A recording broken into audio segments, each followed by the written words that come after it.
Sveiki visi gimę po dvynio ženklu. Pasižiūrėkime laikotarpį nuo gegužės 6 iki 12, kas jūsų laukia. Laikotarpio perspektyvos, ko vengti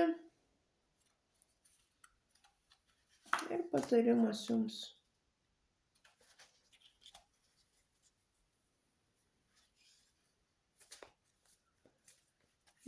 Šio laikotarpiu panašu, kad dvyniai priims kažkokius tai rimtus sprendimus. Tiesiog užteks ir noro, ir energijos jums keisti tai, kas jums nebepatinka. Ten gali būti ir santykių nutraukimas, darbo nutraukimas,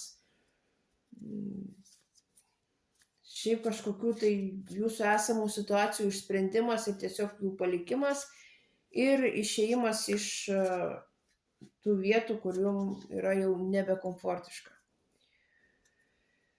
Ko vengti? Venkite tokių perteklinių veiksmų. Nepersidirbkit, nepersivalgykit, nepersišveskit,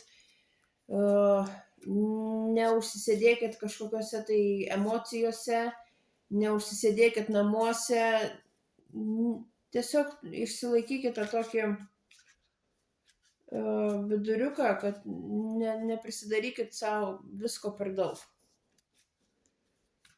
Ir patarimas jums, šis laikotarpis labai geras pokyčiams ir tokiems rimtiems pokyčiams ir panašu, kad jūs juos darysit,